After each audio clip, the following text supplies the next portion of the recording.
Hello and welcome back, everyone, to Heart of the Storm campaign in StarCraft 2 on Rocket Rabbit Commentaries. We're starting Infested on SkyGeirr Station with Stukov, except Stukov isn't here, sadly. Stukov will be here in the next mission. It is also the second most heavily defended location in Dominion space. We already took out the most heavily defended one. We'll use those numbers against them. Oh, because we're gonna take control of their brains. Well, no. We're going to attack their production facilities to the point where instead of producing Marines, we're going to be producing infested Marines. Behold our new unit, the Infestors. Parasites, here we go. Well, first we gotta do fungal, and then we can do parasites. That was a delayed reaction. Well, no, the fungal spore does damage over time on a target, and it slows their movement speed and attack speed. Assimilation successful. Yep. Talk to me.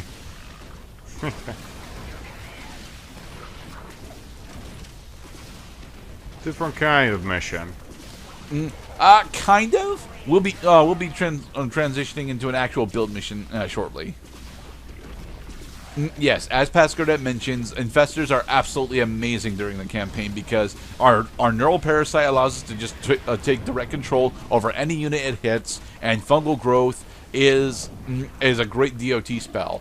My problem with infestors is that they're a tier 2 unit. They require the infestation pit in order to generate, and they take a little bit to build, and they don't have their own attacking stats like at all.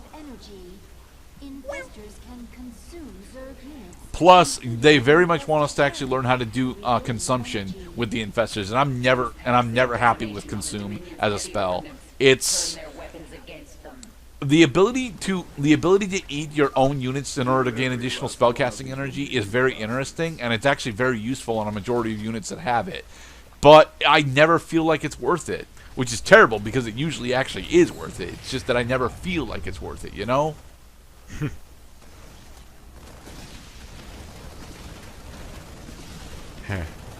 Now, fungal growth is unable to affect buildings, but it absolutely rips through a majority of biological units. And any of the mechanical units that we come across, we can just neural parasite. Especially the heavy ordnance. We haven't seen yet on screen. The heaviest ordnance that we will be seeing will be Thor's, and we don't get access to a parasite, to neural parasite those until the very end. But we will be parasiting some Thor's towards the end of the game. Well, towards the end of the mission, rather. Yep. Yeah, it is definitely horrifying to be, attacked by zombified humans, but now we're the ones sending zombified humans, so no fucks are given. Yes. The Zerg are infesting the facility. Release the gas. That's not Matt Horner. Mind you, the Dominion is still in power, so it can't be Matt Horner, but... Queen, the gas is destroying the infested Terrans. No! We can always infest more. They're only killing themselves. Well, there were our units for a moment, Miss Kerrigan. Come on. Efficient delivery mechanism. Gas unstable. Once Dominion reserves run out, we'll require time to synthesize more. Yeah, but for some reason this doesn't actually affect any of our natural Zerg units. I don't know why. Hold here and defend the virophages. Kerrigan can actually defend the virophages that are here quite easily. Supply has run out. They will need time to recharge. Attack alongside the infested. Kill anyone in our way. Yes. So a lot of the jump cuts that I'll be doing here are specifically us showing how these battles end up going. We're advancing a little bit too fast at the moment. Although I really want that siege tank. Give me the siege tank. Yay, we got the siege tank. Yeah, I'm feeling pretty good. I sound squishy inside. Let's kill.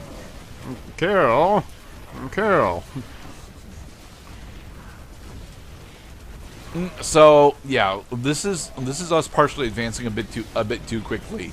But how this cycle usually goes is I'll generate a bunch of raptorlings at home, in preparation for the gas cycle to go out. Once the gas cycle does trigger, I'll send my zerglings out as a forward force in order to soften them up. Then let the infested Terrans eat away at their forces, whilst I attempt to infest the rather neural parasite, the heavier ordnance, as you mentioned earlier. Usually this will net us a couple Banshees. Sometimes we'll get a siege tank out of it. But more often than not, we'll actually end up getting something a tad heavier. Like, we can get science vessels, which are really good here with our heavier ordnance, or Thors, which are the best unit that we could actually neural parasite.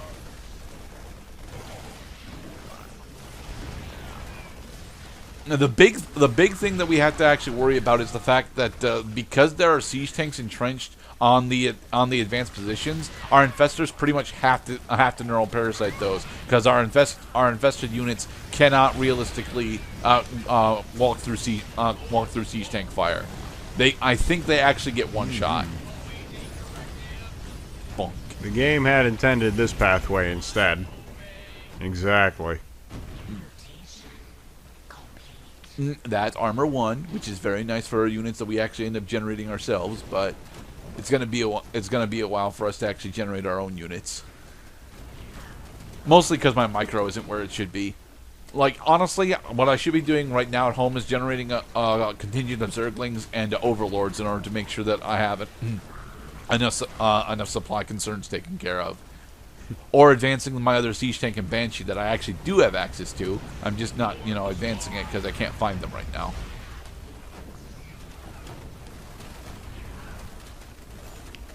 Gas. Efficient infestation in multiplayer would just be fucking devastating.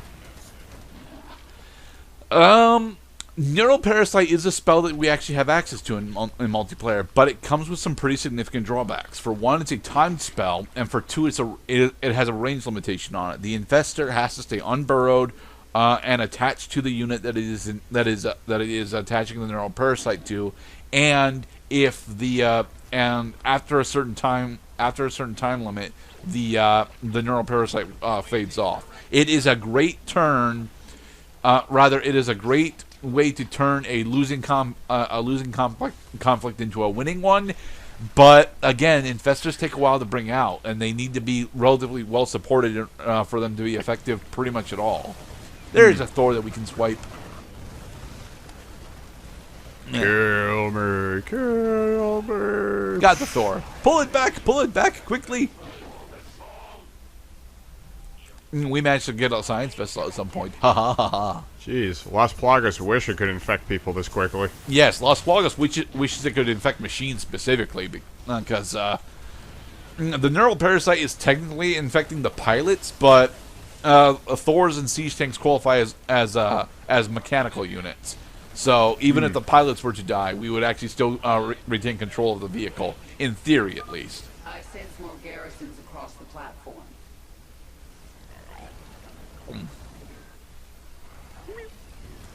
Uh-oh. 4, 3, 2, 1.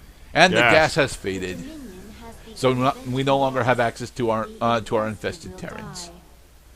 No, that's why the game wasn't counting them.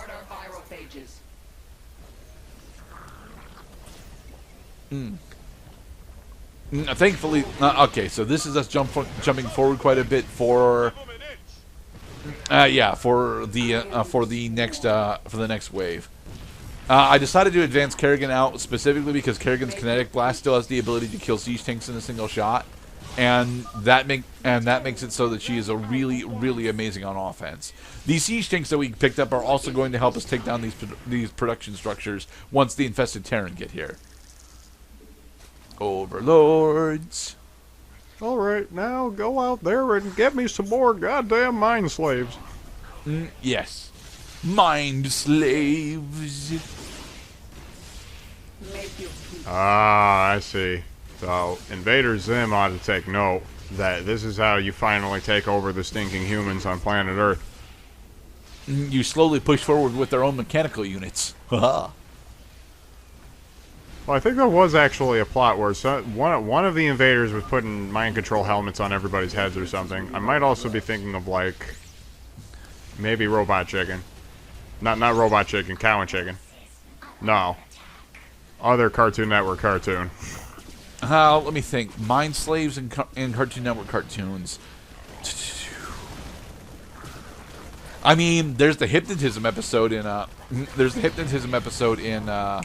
Ed, Edd n Eddy, but that's season 1, and no one remembers season 1 that fondly. It might have even been a Kids Next Door episode, like they were putting like mind control signal buckets on all the kids' heads, and one by one. I do somehow remember that, which is weird because I don't think I should be able to remember that. Huh. I mean, I did enjoy Kids Next Door quite a bit, certainly, but not enough to actually remember specific plot lines. Well, I mean, that's a kid's cartoon making basically a parody of Slither, which is a horror movie from the 70s that was remade in 2006 in gruesome and graphic detail. That the kind of thing that the kids next door would have wanted to go see, but be unable to because they weren't teenagers. Exactly. So instead of having slithery mutant parasites, kind of comparable to the Zerg that we see here, they're infesting human hosts, and also makes the slaves very eager to pass the parasites on to other people, they decided for a more PG approach and say, well, instead of slimy parasites that travel down your throat and cause risk of suffocation or asphyxiation and death, we're going to put a bucket on your head that's got a big flashing stupid light on top of it. Goes boop, boop, boop. That does sound like a Kids Next Door episode. Damn. Did you ever play the SNES game Zombies Ate My Neighbors? Nope. That game got really weird towards the end. I wouldn't know because I didn't actually get anywhere near close to the end. I got to like level 3 of Zombies Ate My Neighbors, and then it's like, nah, the time constraints are just too much, man. Neural parasites. We got 2 Thors for free. Woohoo!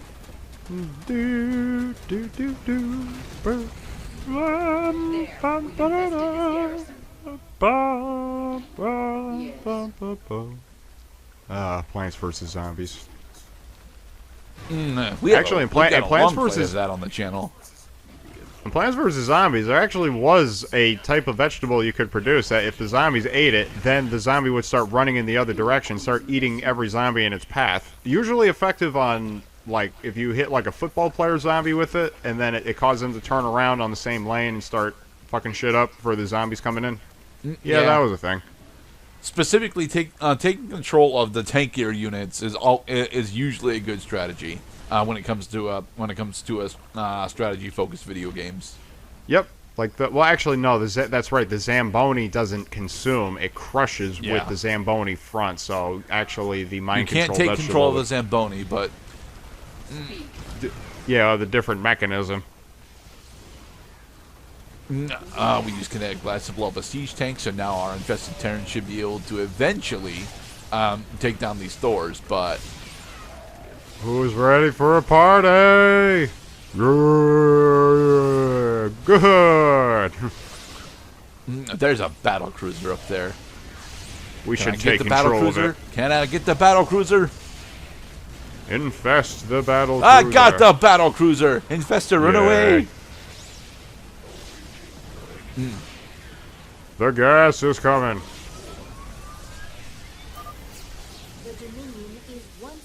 All right. So now we have to hold. Now we have to hold this front line until the next gas cycle, so that we can go finish the mission. Also, we've got 5,000 additional resources I should be spending, but more Zerglings. Jump cut. Yeah, because we managed to take down a good portion of the forward production units. We don't have to worry about defending these points so much, but we do still have to defend them. You know. The gas has run out, my queen. Our infested have resumed the attack. More Zerglings. So you always wonder where the hell the zombies all come from. Well, in Plants vs. Zombies, it's because there's an apocalypse that's happened to the town rather explicitly. But unfortunately, my infested Terran have decided to go two different ways with their split. So Now I gotta decide if I want to just go finish the mission or if I want to blow up everything. Looks like I'm choosing to blow up everything. Blow up everything.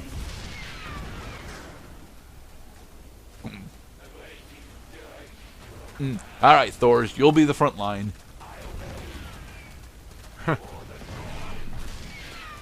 I love how all the units for the Terrans, they also have voice banks for when they become infected by Zerg. It's very nice for us. Don't let the Zerg get inside. Kill them all. We're gonna find you, and we're gonna punch you right in the nose, mister. No, we will zap them with our Diamondbacks, and we'll eat upon them with our Raptorlings. Mwahaha. We're gonna take control of your body and have you start punching yourself in the face. Stop hitting yourself. Stop hitting yourself. No, because they serve us significantly better if we actually are having them fight what used to be their allies.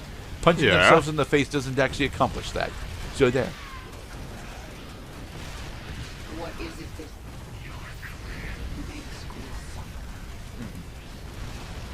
no time? Minx will suffer. He will.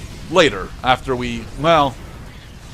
The weird thing is, he only gets to suffer for like 5 seconds, and then he explodes, but that's a spoiler for later. Laboratory at your command. I mean, of course, man, you can't... Because then nobody would want to play this game if they realized that the game was playing them the entire time, you know? Alright. In the next episode, we will continue into the SkyGeirr Station lab. Be safe, everybody. Yes. And remember, Borderlands 1 is a terrible game because of the way it ends.